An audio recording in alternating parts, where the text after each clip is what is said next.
오늘 지난 한 주간 집중호우로 고통받고 있던 사람을 위해서 우리 기도하자라고 해서 한 주간을 보냈습니다. 그런데 엎친 데 덮친 격이라고 집중호우로 인해서 집을 잃어버리고 그랬던 분들이 이 무더운 날씨, 지난 주간은 너무 더워서 또 이들이 어떻게 살아가고 있을까 하는 걱정이 되더라고요. 그래서 참 어려운 시기를 보내겠구나 하는 생각을 가지고 우리 성도님들이 이번 한 주간도 살아가면서 여전히 어렵고 힘들어하는 많은 사람들을 위해서 함께 기도하고 다시 일어날 수 있도록 여러 가지로 협력하고 그렇게 살아가는 한 주간을 보내기를 소망합니다. 그렇게 살아가기를 원하고 오늘 말씀을 통해서는 밤중까지 전한 말씀이라고 하는 제목으로 나누려고 합니다. 그런데 오늘 본문은 사실 두 가지의 내용이 담겨 있습니다. 하나는 바울이 이 에베소 지역에서 소동이 일어나기 전에 이제 돌아가려고 3차 전도여행을 마무리하고 이제 다시 자신을 파송했던 수리아 안디옥을 거쳐서 예루살렘으로 돌아가려고 하는 그런 계획을 세우고 실제로 움직이는 내용이 담겨 있고, 또 다른 한 부분은 돌아가는 도중에 드로아라고 하는 지역에 가서 말씀을 밤중까지 전하는데 거기에서 한 청년 유두고가 창가에 앉아 있다가 떨어져서 졸면서 창가에 앉아 있다가 떨어져 죽는, 그러자 바울이 그를 다시 살려주는 이런 내용이 담겨 있습니다. 이 두 가지 내용이 있어요. 그 중에 먼저 첫 번째 있는 내용으로는 두 가지 정도를 말씀을 드리려고 합니다. 첫 번째 내용은 소요가 그친 후에라고 말씀이 나오는데, 이 소요가 그쳤다는 것은 지난 주간에 말씀했던 것처럼 은장색하는 장인이 은장색을 통해서 아데미 신전을 만들어 팔던 장사던 사람이 백성들을 소동을 일으켰고, 무리들, 그러니까 그 에베소 도시 전체가 바울에게 문제를 삼아서 큰 소동이 일어났던 적이 있습니다. 근데 이게 이제 다 정리가 돼서 잠잠해진 거예요.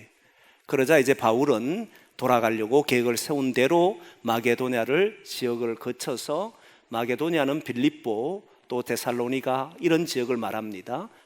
그 지역을 거쳐서 고린도라고 하는 헬라 지역으로 가게 됩니다. 헬라 지역으로 가서 그 헬라 지역이 고린도가 있는 지역인데 그 고린도에 가서 배를 타고 수리아 안디옥으로 가려고 한 거예요. 파송했던 교회로 다시 돌아가려고 계획을 세웠습니다. 그래서 고린도 지역에 와서 배를 타려고 계획을 세우고 가려고 하는데 무슨 소리를 듣게 되느냐면 유대인들이 자기를 해하려고 모의하고 있다, 공모하고 있다는 이야기를 알게 됩니다. 유대인들이 자기를 해하기 위해서 공모한다는 이야기를 알고는 그는 선교하는 방향을, 돌아가는 방향을 돌이킵니다. 그래서 다시 마게도냐로 해가지고 먼 길로 되돌아서 가게 됩니다. 원래 고린도에서 수리아로 가는 가장 빠른 길이고 가장 편한 길은 배를 타고 가는 길이 가장 수월합니다. 하지만 자기를 해하려고 하는 사람이 있다는 사실을 알고는 이제 마게도냐로 왔던 길로 육로로 해서 다시 돌아가려고 계획을 세웠던 거, 변경했던 겁니다. 저는 이 본문을 보면서, 이 내용을 보면서 두 가지를 생각하는데, 하나는 바울의 앞길에는 언제나 이런 어려움들이 도사리고 있었다는 거예요. 자기를 해하려고 하는 사람들이 그냥 한 명, 두 명이라 해도 괴로울 텐데 무리들이 공모를 해서 어떻게 잡을지, 어떻게 죽일지, 어떻게 해하려고 할지를 공모를 했다는 이 사실은 바울의 앞길이 그렇게 평탄하지 않았다는 것을 알 수가 있습니다. 그런데 저는 앞길이 이렇게 평탄하지 않는데도 불구하고 바울은 이 길을 포기한 적이 없었어요. 이유가 뭐냐라고 봤더니 그건 믿는 사람이든 믿지 않는 사람이든 자기의 삶을 포기하고 살지 않는 사람을 보면 대부분 그렇게 사는 사람은 자기가 해야 될 일이 있는 사람들은 포기하지를 않습니다.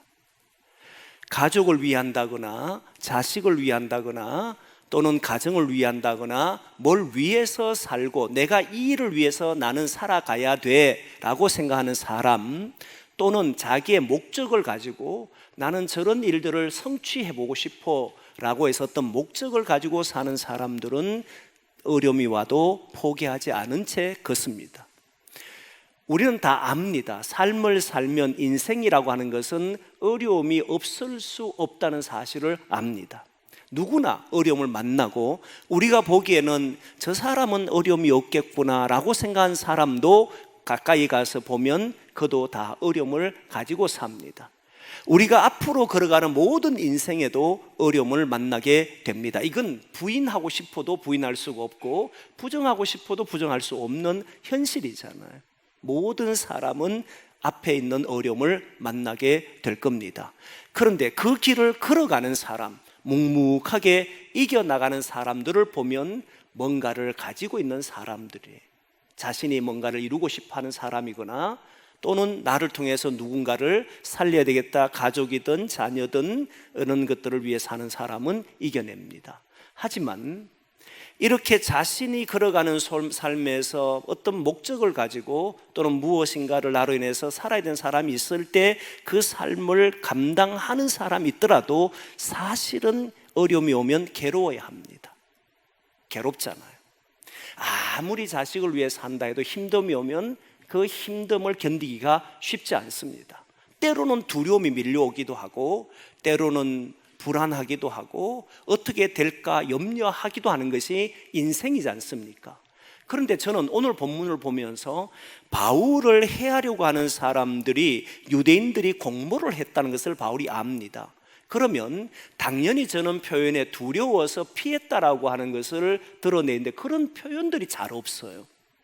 성경에 나오는 사람들, 믿음의 사람들을 보면 요셉이든 아브라함이든 그 다음에 다윗이든 모세든 이런 여호수아 특히 보면 여호수아는 모세가 사라지고 난 이후에, 죽고 난 이후에 가나안 땅이라고 하는 그 땅을 정복해야 될 때에 그 사람의 마음도 흔들리지가 않아요. 요셉도 마찬가지고 평안한 겁니다. 이럴 수 있는가라고 했을 때 그들은 해야 될 사명과 동시에 또 다른 하나를 가지고 있었는데 뭐냐면 믿음이었다는 거예요. 하나님이 나를 지켜주신다. 내가 주의 일을 끝내기 전에 나에게 주신 일을 마치기 전까지는 하나님이 나를 보호하신다는 이 믿음이 있었다는 거예요. 하나님께서 내게 주신 사명을 막히기가 내 생명도 조금도 귀한 것으로 여기지 않겠다라고 하는 말을 바울은 오늘 본문이 아니라 사도행전 20장 오늘 내용의 뒤에 보면 그 내용이 나옵니다. 그런데 이 사람은 자기 생명조차도 귀한 것으로 여기지 않고 이 일을 위해서 계속 어려움을 만나도 앞을 향해 전진해 가는데 두렵거나 불안해서 떠는 것이 아니라 그것을 평안한 가운데서 해내더라는 거예요. 사람들이 살아가면서 만나는 어려움들 가운데 마음이 요동하지 않고 평안한 가운데 무엇인가를 할 수 있는 사람은 대단한 사람입니다. 이런 사람은 성경에서 주님이 함께한다고 믿는 사람들에게서 나타나는 특징들이었다는 거예요. 하나님이 세상 끝날까지 나와 함께 하실 것이다. 주님께서 나를 통해서 이루시는 것까지, 이루실 때까지 나는 이 어려움도 이겨낼 것이다. 그런 담대함이 있었기 때문에 그 길을 걸어가더라는 거예요. 어려움이 온다고 왜 내 인생은 이런 고난이 올까? 왜 나는 길을 걸어갈 때마다 남들이 만나지 않는 이런 아픔들이 있을까? 왜 나에게는 이런 힘든 길을 걸어야 되는가? 라고 말하는 것이 아니고 이 길을 걸을 때는 당연히 어려움이 온다. 하지만 주님이 나를 지켜주시고 보호해 주신다. 이 믿음을 가지고 항상 현실과 마주했다는 것을 성경은 보여주더라는 거예요. 오늘 본문에 바울이 그러한 모습으로 걸었다는 내용은 없습니다.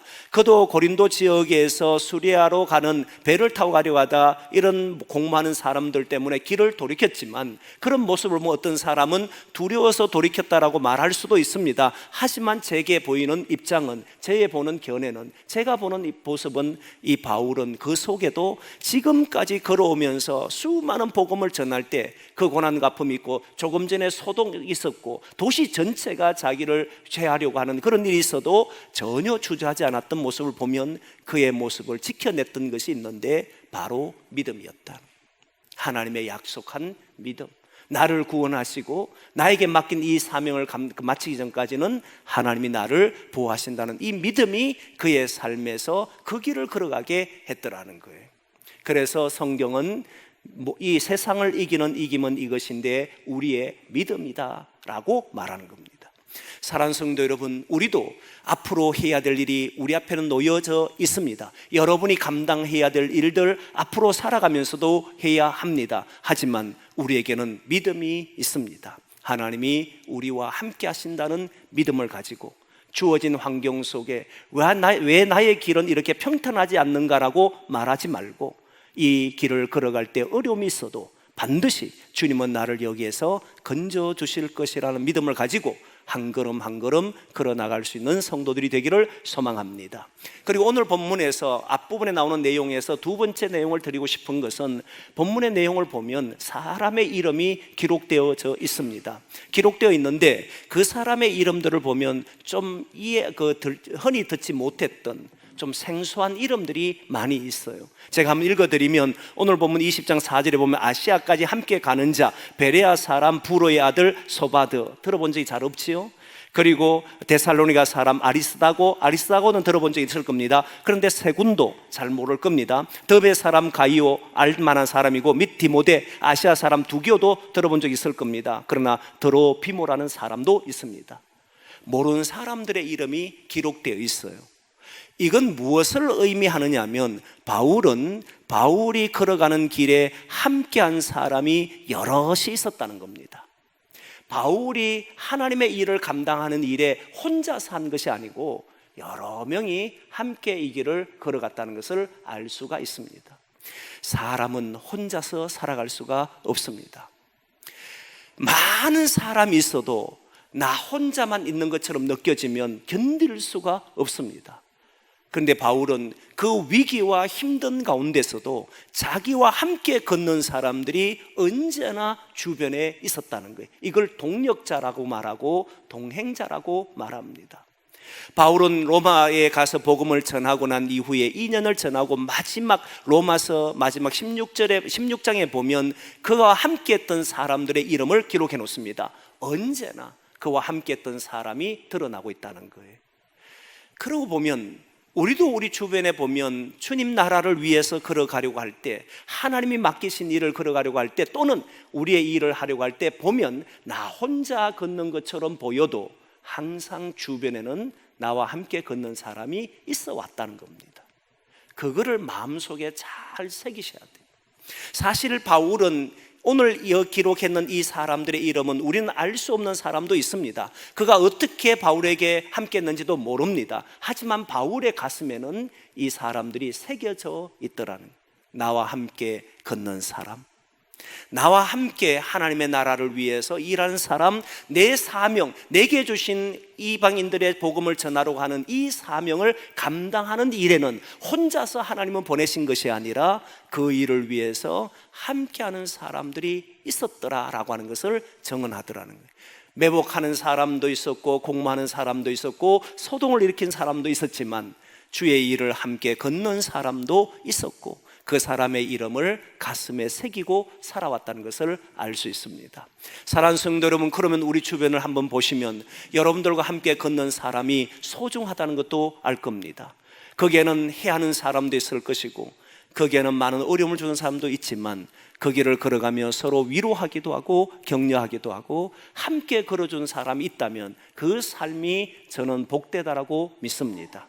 그래서 여러분 돌아보면서 자신의 인생을 보면서 나와 함께 걷는 사람이 가정에서는 자기의 식구가 될 수도 있겠고, 자녀가 될 수도 있겠고, 부모가 될 수도 있겠고, 교회에서는 많은 믿음의 성도들이 되기도 할 겁니다.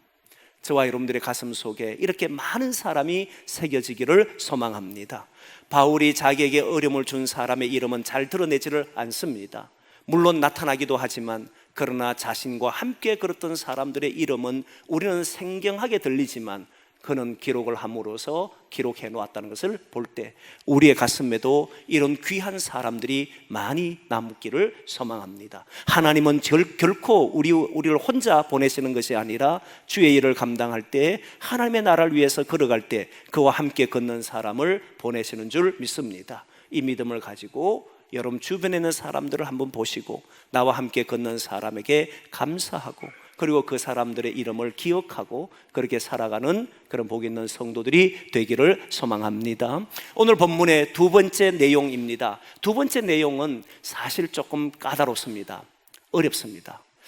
바울이 이제 드로아라고 하는 지역에 가서 7일을 머뭅니다.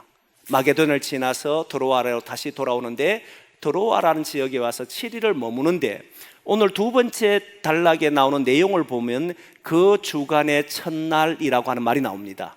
그리고 그 다음 날 떠나기 전날에 이제 6일째 되는 날에 말씀을 강론하는데 밤중까지 했다는 말씀이 나옵니다. 그 다음 첫날이라고 하는 것은 유대인들이 가지고 있는 개념에, 그들은 안식일 후 첫날은 주일이 됩니다. 지금으로 보면. 그래서 오늘 바울이 말씀을 강론한 때가 언제냐면 주일날 강론했다 이 말이에요. 주일날 강론하는데 밤중까지 복음을 전하는데 사람들이 극에 모여서 밤중까지 들었다는데, 이 밤중이 어느 정도 시간이 되느냐면 유대인들은 보통 밤을 4경으로 나눕니다. 4경으로 나누는데 1경은 오후 6시부터 오후 9시까지를 1경으로 말하고 저녁점에 이런 표현을 씁니다. 오후 6시부터 9시까지는 저녁점이라고 말하고, 오후 9시부터 12시까지 자정까지를 밤중에, 한밤중에라고 하는 표현을 씁니다. 오늘 표현에 밤중에라고 하는 표현이 이 표현입니다. 그래서 지금 말씀이 어느 정도 됐느냐면 오후 9시에서 12시 자정까지 이루어졌던, 그때 어느 정도에 맞췄는지 모르지만 그 이후까지 되었단 말이고, 유두고 사건이 있고 난 이후에는 밤이 새도록 말씀을 나눴다라고 하는 표현이 있습니다. 이 말은 밤새도록 말을 했다 이 말이잖아요. 그리고 3경은 자정부터 시작해서 오전 3시까지를 말하는데, 이때는 깊은 밤중이라, 깊은 허감이라고 하는 아주 깊은 속에 들어가는 그런 것을 표현을 씁니다. 그리고 마지막 오전 3시부터 6시까지는 새벽점이라 해서 새벽으로 보통 이야기를 합니다. 그래서 오늘 본문은 오후 9시부터 12시까지 전했던, 그러니까 낮에부터 시작해서 저녁 9시든 10시든 11시든 이 모든 시간을 말씀으로 나누었다 이 말을 보면 됩니다. 저는 이 말씀을 보면서 되게 부러웠습니다. 왜 부러우냐면, 과연 이렇게 바울이 말을 했을 때 밤중까지 복음을 전하는데 듣고 있는 사람들도 대단하지만, 복음을 전한 바울이 전했을 때 사람이 듣는다는 것은 바울의 메시지가 그만큼 사람들의 귀에 들렸다는 거잖아요. 그래서 저도 이런 사람이 됐으면 좋겠다라고 하는 생각을 가지지만, 이렇게 하면 아마 많은 사람들이 다 도망갈 것 같습니다. 밤중까지 오늘 계속 이 자리에 앉아 말씀 들으면 아마 다 많이 도망갈 것 같아요.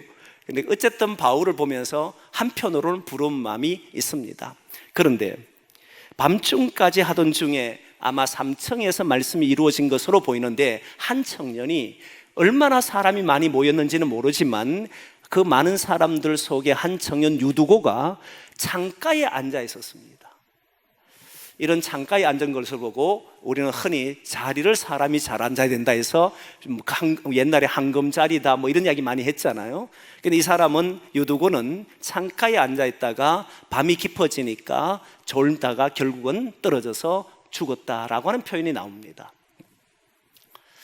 여러분 한번 생각해 보시면, 예배를 드리고 있는데, 말씀을 듣고 있는데 3층에서 사람이 떨어졌다. 얼마나 놀라겠습니까? 여기에서도 지금 여기는 큰일 나죠. 그런 일이 생기면 안 되니까 갑자기 우리 4층에 예배드리는 사람 중에 누가 떨어졌는데 돌아가셨다 이러면 여기는 아마 혼란 그 자체일 겁니다. 그렇지 않을까요? 아비규환처럼 막 난리 나고 막 쫓아오고 난리 날 겁니다. 제가 봤을 때는 그럴 것 같아요. 그러니까 사람들도 놀라서 밑으로 달려 내려옵니다. 와서 그를 안고 이렇게 보니까 죽었더라 이렇게 나와요.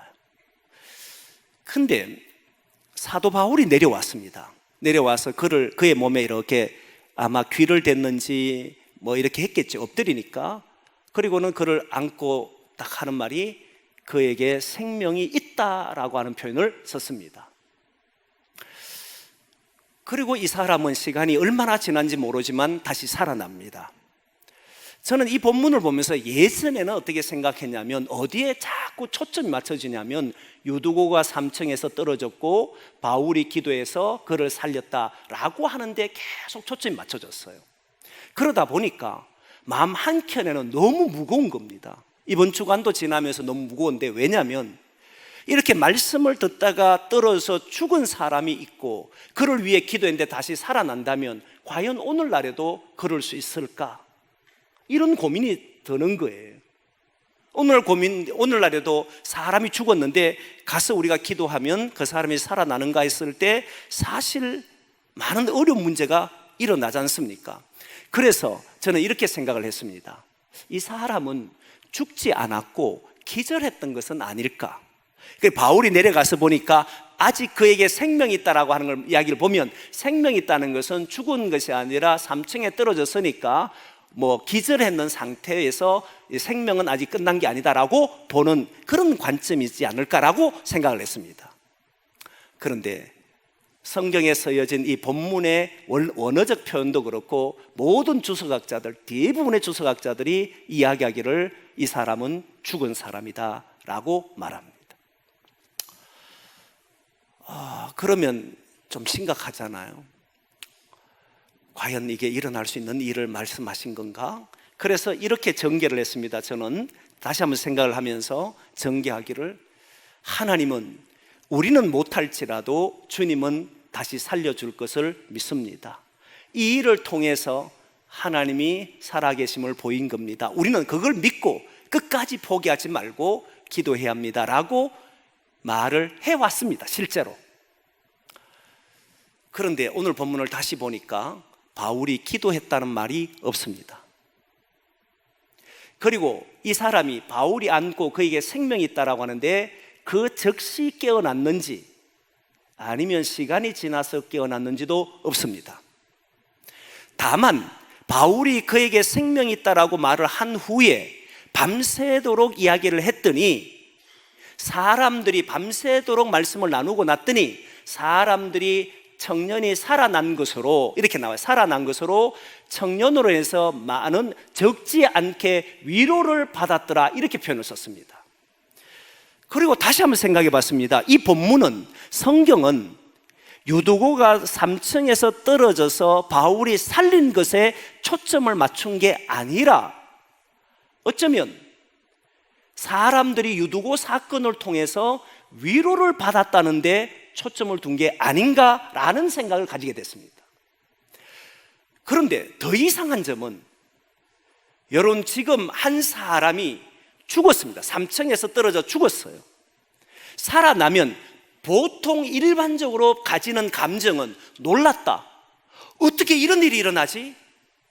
그리고 청년이 죽었다 살아나니까 주님이 살려주셨구나 기뻐해야 되고, 그리고 하나님께 영광을 돌려야 됩니다. 일반적으로 예수님께서 치유했던 사역들, 예수님이 죽은 자를 살렸던 사역들, 바울이 기적을 일으켰던 사역들을 모두를 보면 위로했다는 말을 쓰지를 않습니다. 놀랐다, 기뻤다, 믿었다, 하나님께 영광을 돌렸다, 너무 놀라서 하나님께 영광을 돌렸다, 이런 표현들을 대부분 쓰는데 오늘 본문에서만 유일하게 위로를 받았더라 이렇게 나와요. 이게 뭐지? 왜 유두가 살아났으면 모두 함께 기뻐하고 박수치고 살아났구나 그러고 하나님이 살려주셨구나, 우리도 이렇게 죽은 자도 살리도록 기도해야 된다 이렇게 나와야 되는데, 유두고에게는 생명이 있다라고 이야기하고는, 그리고는 말씀을 밤새도록 이야기하고, 유두가 살아난 것을 보고 사람들이, 청년이 살아난 것을 보고 마음의 위로를 받았더라 이렇게 말을 하냐 이 말이에요. 이 본문과는 전혀 어울리지 않는 위로란 단어가 딱 나왔습니다. 위로는 사전적인 의미로는 말과 행동으로 슬픔을 당한 사람이나 어려움 당한 사람들을 격려하는 것을 보고 이야기하는 겁니다. 그러면 위로는 슬픔과 어려움과 연결되어 있는 단어입니다. 누군가가 큰 고통 속에 있거나 큰 아픔 속에 있으면 가서 말과 행동으로 그 자리에 있어줌으로 위로하는 거예요. 근데 이 사람은 살아났습니다. 죽었다가 살아났으면 기뻐해야 되고 놀라야 되고 하나님이 살려줬다고 찬양해야 되고 이렇게 돼야 되는데 위로를 받았다라고 이야기합니다. 저는 여기에서 다시 생각을 해봤습니다. 왜 위로라는 단어를 쓸까? 몇 가지를 생각합니다. 하나는 지금 유두고가 살아나고 있는 이 사건은, 그 자리는 모두 믿음의 사람들입니다. 밤중까지 말씀을 듣는다는 것은 안 믿는 사람한테 가서 바울이 전한 게 아닙니다. 믿는 사람들끼리 모여서 말씀을 들었던 겁니다. 안 믿는 사람이 살아나면 놀라야 됩니다. 그리고 기뻐야 됩니다. 하나님이 계시네라고 믿어야 됩니다. 그런데 믿는 사람들은 기적이 일어나도 놀라지를 않습니다. 이유가 뭐냐면 하나님은 그런 일을 일으키시는 분인 줄 믿기 때문에, 이미 믿기 때문에 놀라거나 하지 않습니다. 오히려 우리가 믿는 믿음이, 우리가 지금 붙들고 있는 믿음이 확실하다라고 하는 것을 오히려 알게 됩니다. 누군가가 고통 속에 있는 사람이 주의 말씀을 듣고 그 사람이 거기에서 일어나서 뭔가 새로운 삶을 살기 시작하면 우리는 놀랐다. 어떻게 저 사람이 저렇게 살까? 이거는 안 믿는 사람들이 하는 이야기고, 믿는 사람들은 하나님은 살아 계시는구나, 내가 믿는 이 믿음이 헛되지 않는구나, 저 사람이 일어나는 걸 보니까 나의 가는 길이 옳은 길이구나, 주의 말씀은 능력이구나, 오히려 위로를 받는 일들이 일어난다는 거예요. 그렇게 본다면 상당히 놀랍습니다. 오늘도 우리 교회는 많은 사람들이 함께 살아가며 그 속에 나름대로의 아픔과 고통 속에 있는 사람이 많습니다. 그런데 그 속에서 절망하지 않고 그 속에서 주의 말씀을 듣고 새로운 용기를 가지고 일어나 도전하고 다시 부딪힌 사람을 보면, 그가 거기에서 이겨내는 걸 보면, 그렇다, 하나님은 내가 믿는 이 믿음이 헛되지 않음을 그를 통해서 보여주시는구나, 위로가 되더라는 거예요. 그런 위로를 저는 우리 교회가 해야 한다고 생각합니다. 여러분, 우리는 기적이 일어나는 걸 보면서 와, 기적이 일어났네, 이렇게 말하는 사람들이 아닙니다. 기적은 일어납니다. 하나님의 역사는 일어납니다. 그러기에 그런 일이 일어날 때마다 하나님이 역사했네 소리 하는 것이 아니라 우리의 가는 길을 주님이 함께 하시는구나, 위로와, 그래서 위로를 격려와 용기로 성경은 연결하더라는 거예요. 보통 위로는 용기와 힘으로 이야기를 하지만 슬픔을 당한 자나 어려움 당한 자에게 하는 거잖아요. 그런데 우리는 그를 통해 일어나는 걸 보면 우리에게 용기와 격려와 연결되는 단어로 바꾸는 거예요. 그래서 많은 성도들이 어려움을 이기면 바로 우리에게는 위로가 되는 줄 믿습니다. 그게 위로라는. 다른 한편으로는 지금 유두고가 땅에 떨어져서 삼층에 떨어져 죽습니다. 굉장히 놀랐을 겁니다. 보지 않아도 그 충격은 이루 말할 수 없을 겁니다. 전체가 혼란에 빠졌을 겁니다. 슬픔에 잠겼을 겁니다. 말씀 듣는 도중에 한 사람이 떨어져서 죽었다. 순식간에 깊은 좌절 안에 들어갑니다. 신앙생활 하면서 여러분, 갑자기 어떤 일이 생기면 거기에서 오는 슬픔과 좌절감이 순식간에 밀려온 때가 있잖아요. 갑자기 일어나 버리면 뭐지? 내가 왜 이런 어려움을 겪어야 돼? 내가 하나님을 믿는데, 주의 말씀을 듣는데 어떻게 이런 일이 일어나지? 갑자기 슬픔과 극심한 고통과 좌절과 낙심 속에 바로 들어갈 때 놀랍게도 주님이 그를 일으켜주는 사건을 통해서 그 슬픔을 극복시켜주는 장면이었더라, 이 말이에요. 그래서 살아났네, 기쁘네, 이런 표현보다 이 사람이 살아남으로 내가 순식간에 들어간 좌절과 순식간에 들어가 버린 슬픔과 순식간에 들어간 모든 포기했던 이런 일이 일어났던 것에 대해서는 그 깊은 절망을 순식간에 다시 일으켜주는 사건이 유두고 사건이었다는 거예요. 그렇구나. 주의 말씀은 우리에게 이런 일을 일으키는 거구나. 여러분 깊은 절망 속에 빠질 때가 있을 겁니다. 보면 답답하게 여길 때도 있을 겁니다. 그때마다 여러분 주님이 주시는 말씀을 통해서 그 속에서 깊은 절망을 이겨내는 이 역사가 일어나는 순간에 우리를 통해서 수많은 그리스도인들이 위로를 받게 되는 줄 믿습니다. 절망에 빠질 때 주의 말씀이 생명이 되는 것을 보일 수 있는 교회가 저와 여러분 교회가 되기를 소망합니다. 그러면 주의 교회 올 때마다 어떤 일이 벌어지냐면 말씀을 들을 때 세상 속에 갑자기 교회 오면서 깊은 절망과 삶을 내가 포기해야 되나 싶고 더 이상 나의 길을 걸어갈 수 없겠다 싶고 막 이런 생각을 가지고 온 사람이 주의 말씀을 듣고 아니다, 다시 일어날 거다. 나는 저 신앙을 인을 보면서, 나는 저 사람을 보면서, 나는 신앙하는 사람들을 보면서, 주의 말씀을 듣고 그 말씀에서 이겨낸 사람들을 보면서 나는 다시 살아가겠노라고 그 희망을 줄 수 있는 공동체가 저와 여러분이 있는 이 공동체가 되기를 소망합니다. 그래서 우리는 말과 행동이 위로자란 사실을 잊지 말아야 하는 거예요. 여러분들이 나가는 삶에서 주어진 현실 속에서 많은 사람을 만날 때 우리의 걸음 하나하나가 유두고를 통해서 많은 사람 위로가 됐던 것처럼 우리의 모든 행동이 모든 사람에게 힘이 되고 격려가 되고 용기를 줄 수 있는 그런 복 있는 신앙인들이 되기를 소망합니다. 깊은 좌절 속에 있는 사람 두려워하지 마십시오. 주님이 함께 하신 줄 믿고 오늘도 걸어가기를 소망합니다. 기도하겠습니다.